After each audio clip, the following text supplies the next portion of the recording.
And welcome back to the Constitutionals Podcast. I'm your host, Chad White. If you didn't know, this is the premier podcast for the website, cpluscomedy.com. Like I just said, it's a website. Go there. Here we are, episode 222 of the Constitutionals Podcast. Hey, I'm multitasking over here. One thing I'm paid to be doing, and one thing is this show. Welcome back, 222. Like I just said, we got a lot of stuff to talk about. I was singing a parody song of before I started the show. First of all, I got to turn on the timer. I was singing a parody song of Uptown Girl, and I was just, and I do this periodically. Where I sing a song, but I only choose one word or phrase in the song to repeat over and over again. So the part where he goes, she's been living in a white bread world. I glommed onto that and I said, Uptown girl, she really wants some white bread now. You know, just things like that. It's not fun or funny, but I enjoy it. I love it. White bread girl, she only eats white bread worlds, and she loves white bread. It's so good. She eats it all the time, and then she poops. And then it's just like that. It's just, when you live alone. It's just things that you get into. Hey, listen, before I drop this episode today, the day that I'm recording it, before that I dropped an interview with Christian Finnegan. Very good interview. I don't know if the camera's off center or not, but it probably is. It feels like it is. I spoke to Christian Finnegan, very funny comedian, and about his new stand-up special, Show Your Work. You should definitely check it out. Also check out the interview. It was shot and recorded at his wife owns a venue called QED Astoria. And speaking of which, I gotta see if this posted. I was just doing so much. My high school reunion this past weekend, and I didn't get a chance because I was working to record this. Interesting. This is a very interesting. I'm loading up. This speaks a lot about my job, but I'm loading up I load up Twitter to see if the thing posted, and I see that. I probably shouldn't get into this because I don't think I'm legally allowed to say anything. Okay, anyway. Yeah, so there we go. Doing this at the same time. Uptown Girl, parody. It's supposed to rain today. It's like a 30% chance of rain. I guess it's not happening. Reunion, all that stuff. All that stuff is happening. Let's get to it. And sweet baby Nova's sleeping. She really needs a friend. She has just been acting out for the past couple of days, week really. So let's get into this first thing. This comes from the Wall Street Journal, written by, I almost forgot how the show works, Ruth Simon. And it's a feature piece talking about a movie theater, and I don't know why called Imagine Woodhaven in Woodhaven, Michigan. I got scared. I said, oh no, mummy, movie theater. A movie theater in Woodhaven, Michigan. Obviously, we know that movie theaters struggled during the pandemic. One of the businesses that we thought was going to fail. Not we, that stupid people thought was going to fail. Analysts all over. We think the future is going to be watching people at home, watching movies at home, watching people at home. Yeah, it's like, well, I don't know about you guys. The TV I have, it hones in on a signal. It's like the Truman Show, and I get to watch people.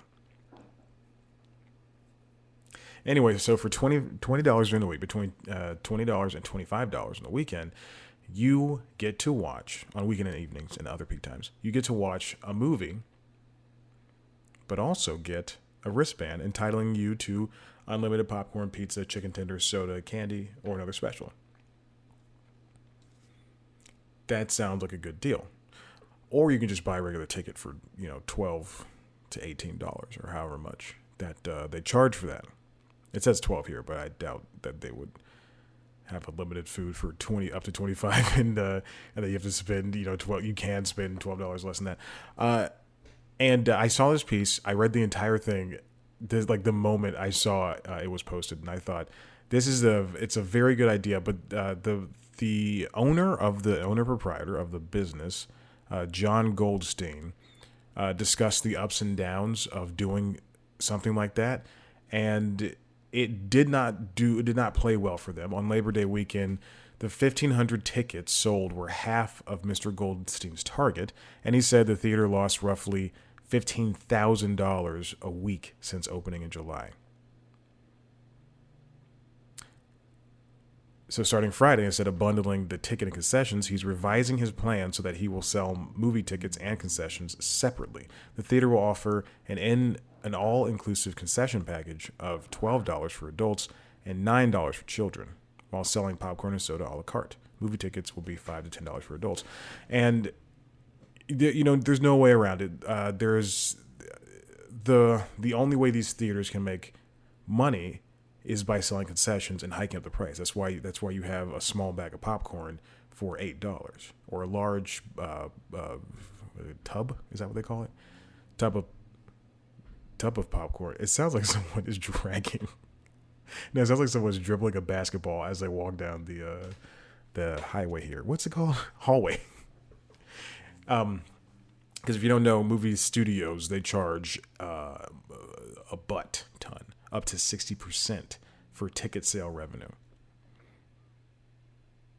So if you own a local theater and you charge, let's say $10, because I'm not good at percentage, I'm not good at math, but if you charge $10 for a ticket, movie theater gets $4, the studios get $6.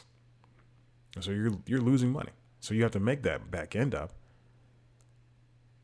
This is why I support my local theaters. I don't care how much a ticket costs, because if I'm choosing to go to a movie, I do care. It needs to be under at least $25. Like I said, I'll go to I have a Landmark Cinemas, even though that was bought. Anyway, it doesn't matter. I have arts, those little arts theaters that play those indie movies that no one else will play. Cry Muchacho. So we've seen these before. Movie Pass did not work out, but that was a nationwide thing, and it was way too little money, and that was doomed to fail from the start. But I think if you're somebody who likes to go to the movies and you want to support, likes to go to movies, wants to support your local theater, and then also has interest in eating the food there, like a good movie, like a movie theater hot dog's really good. AMC's got hot dogs, that's good. The popcorn is typically better than what you make at home, especially because of that Flavacol, the type of powdered salt thing they put on their mixture, and the butter is just good. I don't drink sodas, but I think this is a great idea, because if you pay, if I go to AMC right now, and I want to see the new Dune movie, and I want to see it in the big format, the Dolby X Cinemas or whatever the heck it's called. That's going to cost $18 per ticket. I know, because I've already looked at it. And I have to... Oh, man. I have no work on Friday. I wonder if I should go see that movie. Okay, anyway. They're not open during the day, which sucks. But that costs $18. And then popcorn, who gets a small? I can't. I need a large. That's going to be like, what? Another $10. And then candy is $5. And then the water I sneak in... or tea. Last time I saw the new James Bond movie. I rode my bike. I live within biking distance of a big old AMC and the Landmark Arts Cinemas, or whatever the heck it's called. And I bike over to wherever. It's most likely AMC. Bike over to AMC and take this man-made trail called the Beltline. Bike right on over there. Lock up my bike outside the front, have my book bag with me that has, if it's hot, a towel, truly, a mask, hand sanitizer, most likely snacks I'm sneaking in, which I know they probably think of course, I'm a guy walking with a backpack, but also I'm like breathing heavy, so I'm like, give me a ticket. Anyway, it's a very interesting piece, and seeing what Mr. Goldstein is going through, and like hearing it from the inside of the business, really makes sense as to why he's doing this. And soon, his because of this deal, the money he lost is slowly being made come back. The good news for Mr. Goldstein was that the per ticket revenues went up compared to with the period when he last operated the theater. So he's getting some money, not what he was making before, and it's a good deal. People think it's a good deal, and I would personally spend $25 to go to a movie at Imagine in Woodhaven. Imagine Woodhaven in Woodhaven, Michigan. I like it. All right, let's move on to 10 minutes left. Let's move on to The Verge, written by Emma Roth. The MLB may launch streaming service for local games, no cable TV required. So what we know here is that YouTube TV and Hulu with Live TV, these platforms rather, have had giant issues with networks wanting essentially more money so that they can provide their bundle of networks on this live TV platform, because nobody wants to do cable. But that would require these live TV platforms to have to raise their prices closer to cable tiers, which is the big issue. And it's obviously, we can say, yes, we're getting back to those numbers, but it's just going to be easier to leave as opposed to having to sign contracts and have equipment and stuff. But YouTube TV has shown, and especially in Hulu, both Hulu and YouTube TV, Hulu Live TV, let me differentiate that, have shown an exceptionally graceful attitude towards not wanting to raise their prices anymore. Because they both used to be $40, and then YouTube TV jumped up to $50 or $55, and then they've both incrementally been adding on, and it's because of networks like the companies like Viacom, CBS wanting to say, hey, we need, if you're going to on our channels, then you have to add, it's going to cost you, $15 more, essentially. We're basically paying another $15, because YouTube TV used to be $50. I split it with a friend, and man, oh man, we were both paying $25, riding easy, and now we're both paying like $32, and we're like, man, this is, but we watch a lot of live TV, so anyway, that being said, here in the South, all the sports, Fox South, whatever, those local sports networks that used to be on YouTube TV were removed because they just couldn't find an understanding. And it sounds callous, but it's basically one company wanting more money and one company not wanting to gouge the more money than they're already gouging, because they understand $65 is a lot. And so now we have these local networks possibly wanting to offer, and I say networks because it's not just MLB.TV, they might pair up with the likes of the NBA and the NHL, both of whom already have national deals with Warner and Walt Disney. But those are for nationally broadcasted games. That's not local stuff. And also, all three of them, I don't know if NHL does, but both the NBA and MLB already have their own league passes for streaming that you can just buy on their own, or go to Amazon channels or YouTube TV or what have you, whatever platform you want to use to subscribe. But again, this is just for local. So if I wanted to watch, I'm here in Atlanta, Hawks games, then the only way I can watch it is if they're on a nationally broadcasted game, or if I'm getting choked up. I'm sorry, I feel like there's something in my nose. They're on a nationally broadcasted game, like on Disney, on ESPN, or if they're on NBA on TNT, or if they're, that's it. Or if I go to a game.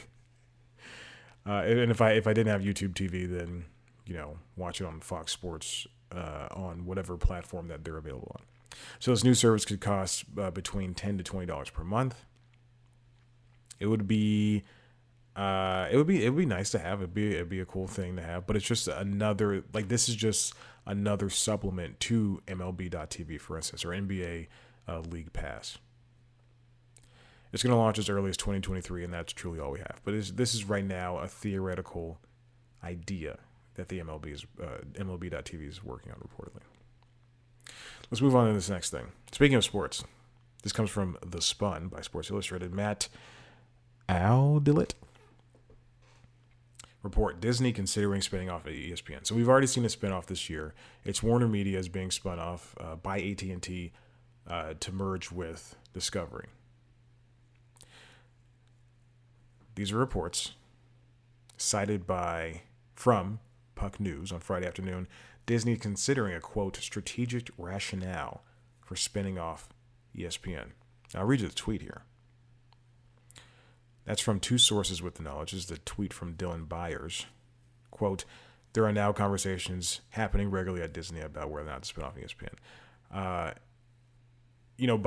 Iger, as I like to call him, is very sentimental when it comes to, wanting to keep things within the family. In large part, besides the money thing, the monetary aspect of it all and the building the universe, that's why, the MCU, the Marvel Cinematic Universe, was brought back over to Disney because of, or brought over to Disney rather, is because of, wanting to keep everything together. That's Iger's a very good businessman because he thinks, while also thinking logically, he thinks with his heart.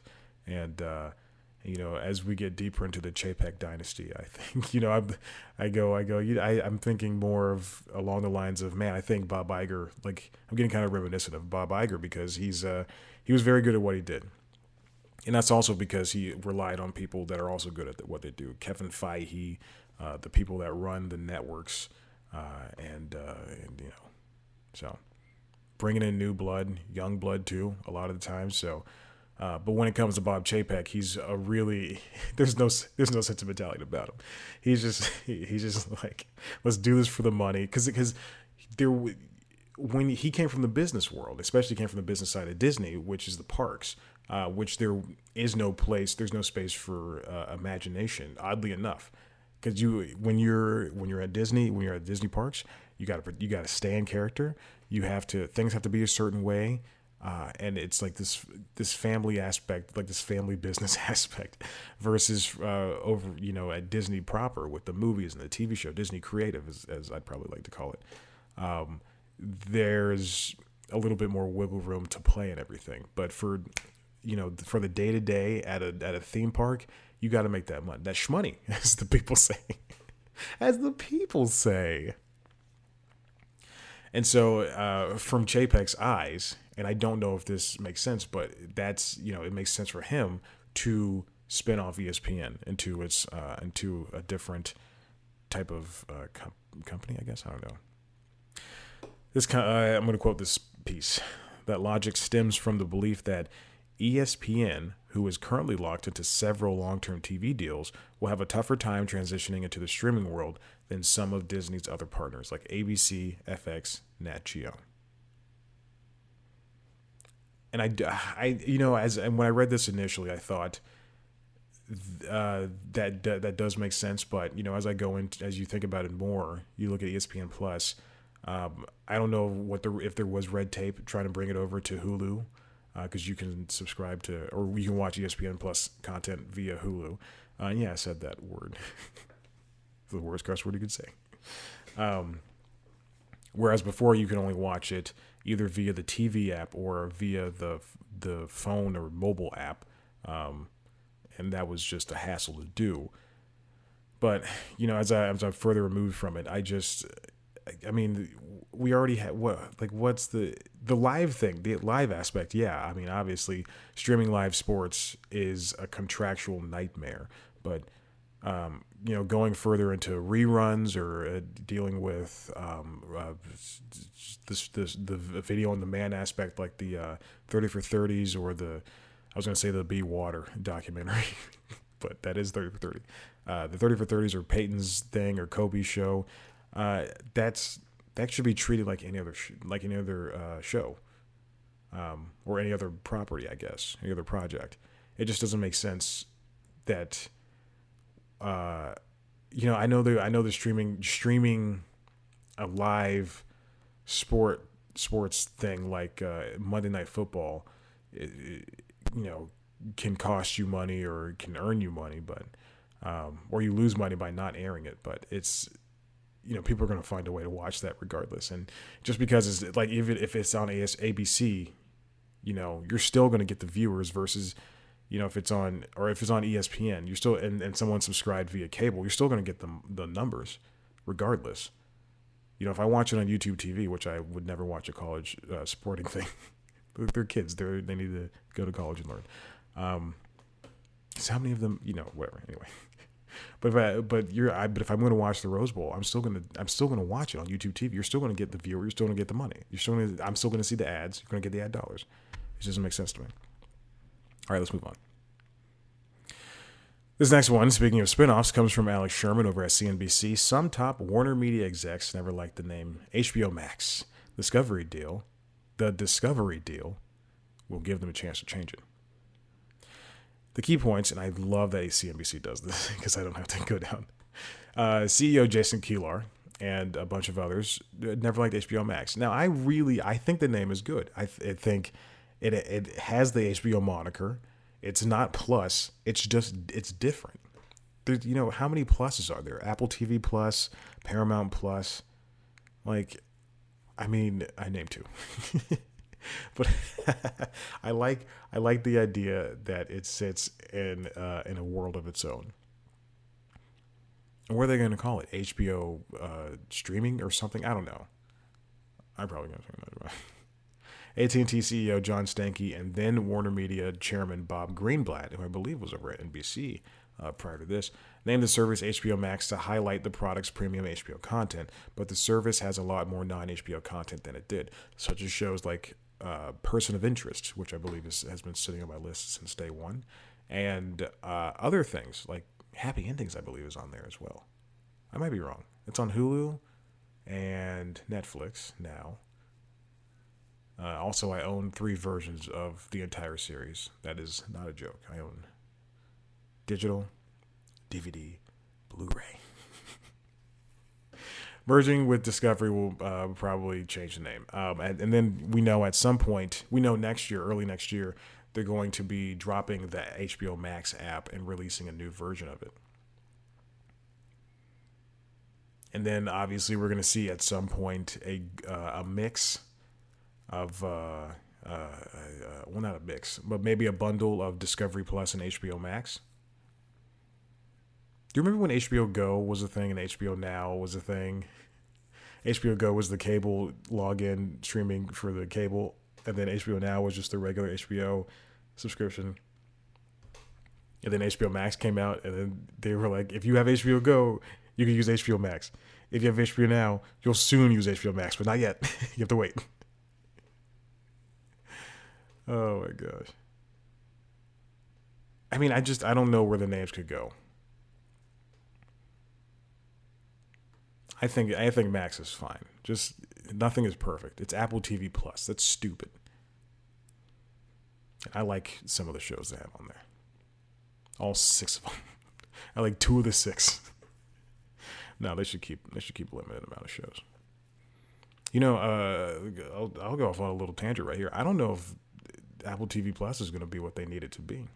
You know, setting aside $1 billion and paying for shows like Invasion and Foundation, which look amazing and they are well written and well crafted and just truthfully, they're so well made. I don't know if the subscriber count is going to grow to the paying subscribers as much as they need, and I think at some point they're going to start charging more than $5. But I think $5 for what you get, the movies and shows you get over at Apple TV Plus, just astounding. And they put out new stuff it's not at a pace of Netflix where it's overwhelming and you're going to miss something.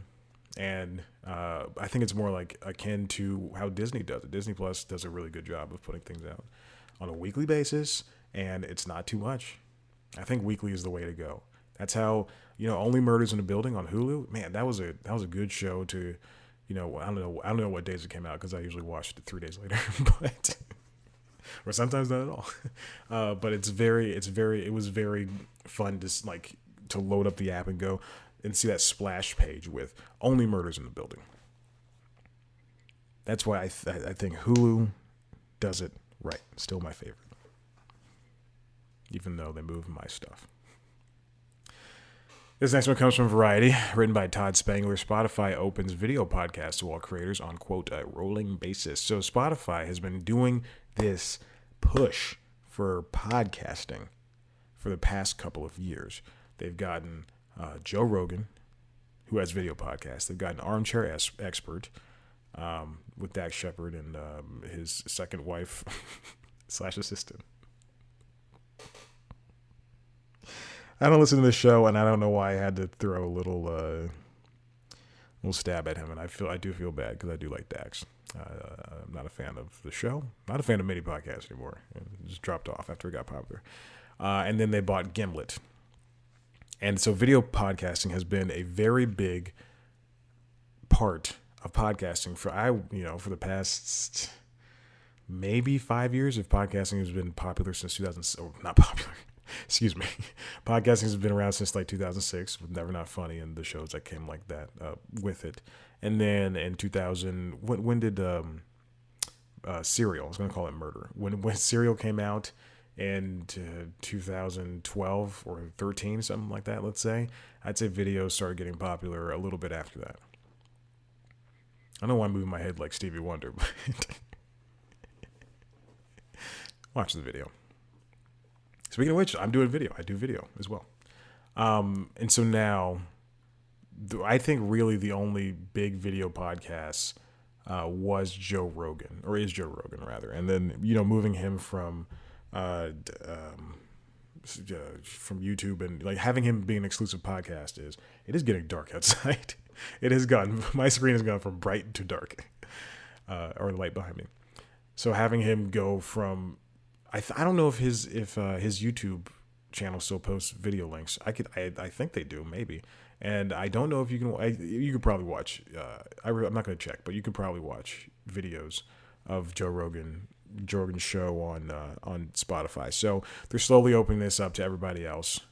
They've been on this huge push of everybody could do podcasting. That's why they bought Anchor, and soon you're going to be using Anchor, the audio publishing platform, to distribute videos directly onto Spotify. Apple has been supporting video podcasts since 2005.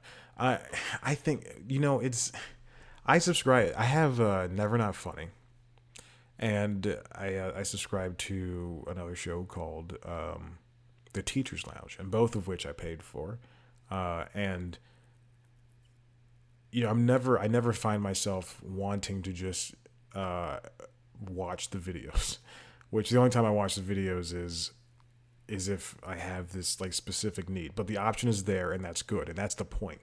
I don't think people they treat these as TV shows, which good for you, but I have no interest in doing that.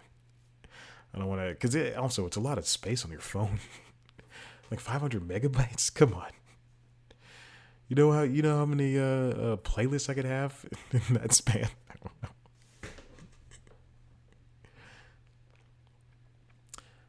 So with video podcasts, Spotify says fans can get to know their favorite podcast hosts even better, and creators that can connect with an audience in a much deeper way. Yeah, creators will also be able soon to be able to monetize Spotify video podcasts via the company's podcast subscriptions feature by making vodcasts, Jesus Christ, available exclusively to paying members. In addition, but remember with that if you do something like the in Spotify subscription paid model or the in Apple Podcast subscription, yes, it's easier, and yes, it's a surefire way to just get the subscribers immediately, but you have to pay them a percentage of money, which I would rather go to a professional company that does things like I use Pinecast, and I can throw out bonus content or what have you. I don't think they do video, but I can do bonus content and stuff like that. Or I can make episodes that were released before this paid only. I'd rather give them the money than give it to Apple or Spotify, because then you're just cutting out a segment of the audience, and obviously a majority of your listeners come from just listening, just Apple people just going, okay, I'll listen on Apple Podcasts, but you know, there's Android exists too. Speaking of which, I got crapped on because I have an Android phone and we're trying to take pictures and people are like, oh, Android sucks. Oh, Android sucks. Android's great. Android's wonderful. I love Android. And they took the pictures on portrait mode, so that's why it was slow. Hey, let's keep continuing. Keep continuing. These next two are about Netflix, and I think they're the same story, but yeah. First one's up from Rick Porter over at the Hollywood Reporter. Rick Porter at Hollywood Reporter. I'm sure he's dealt with that. Netflix, hey, so far I have not gotten a work notification, so I'm sitting on cloud nine. Netflix to change how it measures a title's viewers post Squid Game. So we know that Squid Game is the most popular show, and you know what? This is what I hate. This is what I hate about these hyperbolistic. And I'm not being hyperbolistic right now. I hate this. I do not like this. I hate it a lot. When like I just watched a review for the Google Pixel 6 Pro, and someone said this is the best Android phone you can get now. And then before that, the Apple 13 Max Pro Max review. This is the best iPhone ever. You know. But then a year ago, you know, they said the same thing about the iPhone 12. Same thing about the Galaxy S21 Ultra. The same, you know, and it's just like, come on, we gotta stop saying this. And so when Netflix says this is our most successful show, yeah, obviously. Stranger Things was your most successful show, and then you know I'm gonna make up a show. I don't think Lock and Key was, but Lock and Key was your most successful show, and then now this. So stop it with the. I hate that. Like when you're watching sports, and you know LeBron, like yesterday was Tom Brady's 600 touchdown. You know, I hate it when they're like, this is Tom Brady's only won Monday Night Football games when they're the third Monday of October, and he's playing with his left shoes dipped in red paint. You know, it's just I hate that. It's so stupid. Don't have a conversation. Just it's like when I'm watching the news, or like I'm watching like morning news shows. And they do like a serious story, and they go, and then 16 babies were murdered in the middle of a bowling alley. And then the next story is, up next, this video went viral on TikTok. I hate that. That's so stupid. And I worked in the news, and I hated that. I hated when they did that. And I hated having to, you know, pitch stories like that. So it's inane. And I'm not saying everything has to be dour, but look at PBS NewsHour. If everything was PBS NewsHour, we would be living on cloud. Everybody would be so smart. I'm not saying I'm smart because I watch it, but I'm saying the world would be much better off. All right, so Netflix is changing the way it releases. It talks about its data. So we typically Netflix never releases data unless they're trying to bolster their quarterly reports, which typically they gain subscribers, but a lot of the time in the past couple of years they've been not hitting their targets. So in order to make those reports not seem as bad as they seem to be for investors' sake, so that investors still give more money to Netflix, and creditors too, then Netflix will release metrics and say Made had the biggest premiere of a show on Tuesdays more than anything that we've ever put out. And they'll put in like vague numbers, like upwards of 20 million people watched the first 40 seconds, which is something they really do. Like they'll say, like for Dave Chappelle's horrible special that just came out, which is, I think, the worst stand-up special I've ever seen. It wasn't even stand-up. It was just hate speech for 72 minutes. God, it was so bad. But they said like it was a most watched special, and like, so many million odd people watched the first 4 minutes or something like that, and insane. So Netflix says it will report total hours viewed within 28 days of release, rather than 2-minute view metrics it's used for the past couple of years. So they're hopefully getting away of that 2-minute thing. Getting away from that. And I think that's going to have more realistic numbers if you get away from the 2-minute thing. It'll also, quote, more regularly release hours viewed counts. Hours viewed counts. Yeah, that's true. So the members and the industry can better measure success in the streaming world. So, I mean, I guess it seems like they were admitting to, speaking of Tom Brady, inflating their view count. I'm full of references from 3 to 4 years ago. The company switched to a 2-minute standard with the fourth quarter of 2019. Prior to that, it counted any member account that completed 70% of a movie or 70% of a single TV series episode as a view, which I think is a better measurement than what they're going to do now. Because 70% of a movie, you watch the whole thing. There's so many movies that I have stopped on streaming services that I've or fallen asleep during, and I've gone back to rewind those parts and pause at the exact moment I remember last. And like the movie Freaky, I fell asleep. I was watching it and fell asleep, and I don't remember the last 30 minutes. But I'll watch it before it leaves HBO Max. 70% is a much better metric than whatever they're about to do. Oh, I just got a reminder to do the Constitution, so I'm doing it right now. This is which comes on the heels of Bloomberg report last week that featured 2 weeks ago that featured more detailed viewing and financial data than Netflix usually shares for individual titles. Those are leaked, they think, by somebody at the company. Internal documents cited, if you don't know that story, please go read up on it or watch the news and don't watch the special.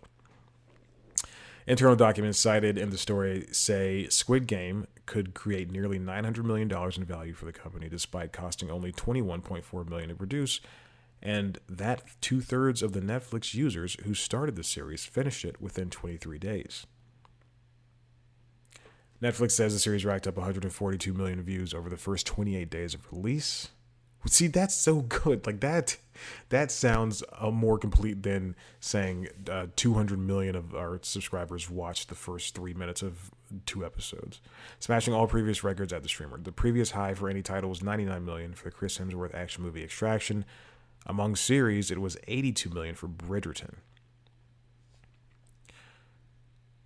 That's 142 million is 2/3 of the 213.56 million global subscribers. So that means that show did really well. The company also cited returning series Money Heist had 69 million views. Sex Education had 55 million. Made had 60 is projected at 67. I think these numbers are only going to get better as they get more talent and as they get better at advertising. I still think that they're not really good at advertising. There's a show called Inside Job, which I didn't know existed until a couple of weeks ago. I loaded up the app and I was sometimes look at the trailers and I saw it sitting there and I went, oh, that's an interesting show. And I didn't know when it came out because you have to sit. They don't tell the date until the end of the trailer, and I'm not going to sit there and watch 2 minutes on my phone. And then and Maya and the Three, which I'm excited. I want to see. I like a good animated kids show, and that tells us a decent story, and that looks like one of them. God, it's gotten so dark outside. It's 4. Okay, so let's see what this next article is about because I kind of just added to it. This comes from Variety, written by Cynthia Littleton. Netflix to reveal more viewership data as a streamer changes plans. Blah blah blah blah blah. Okay, so this person has more quotes. Look at that. Did not put a gender on that. Look, I'm learning. We're all learning. So Bridgerton, we do have more numbers. Bridgerton hit 625 million hours of viewing across the platform in its first month. Wow. Man. 625. When you put in hours, that's the... Whew. This comes from the CEOs wrote in this paper that they sent out. We think engagement, as measured by hours, viewed as slightly better indicators for the overall success of our titles and member satisfaction. It also matches how outside services measure TV viewing and gives proper credit to rewatching.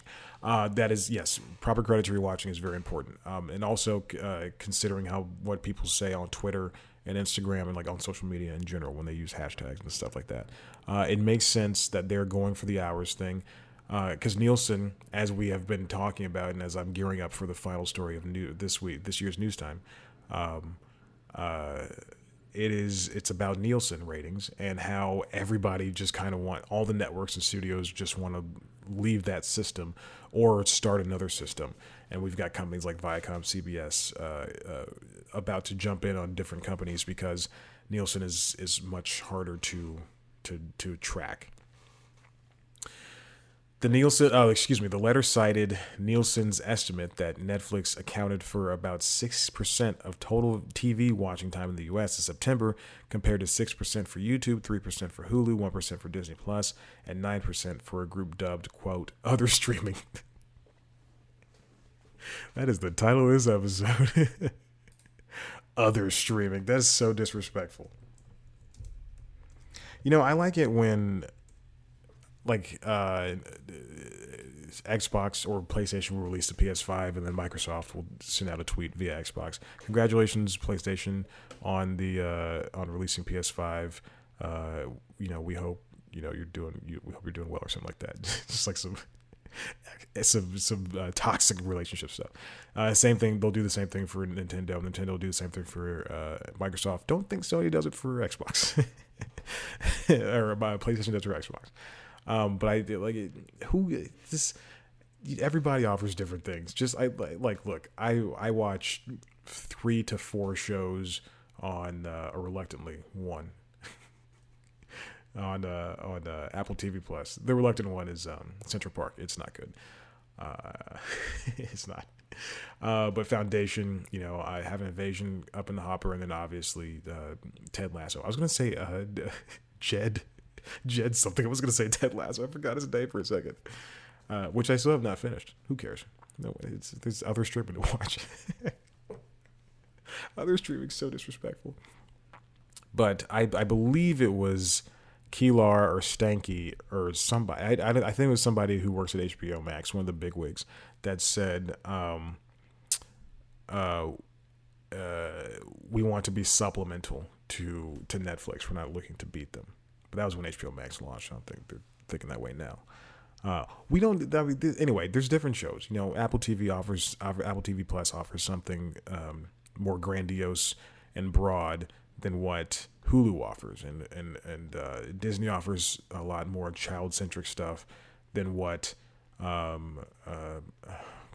know, what other streaming Paramount Plus offers.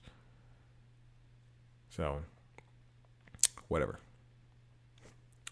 So yeah, there you go. You can read up on these reports. You can see these numbers in action. Again, if you want to see me talk to Christian Finnegan, which I hope you should, you can head to the website, cpluscomedy.com. Also, youtube.com/cpluscomedy. You can see me sit down with him, face to face over camera. He's a great guy. I've seen him. I saw him on Comedy Central Presents, and yeah, I'm just excited. I just had a burp that tasted like an apple. You can also listen to that interview on this podcast feed, this RSS feed. So if that toots your horn. Audio versions get a very special introduction done by me, because I don't just post interviews.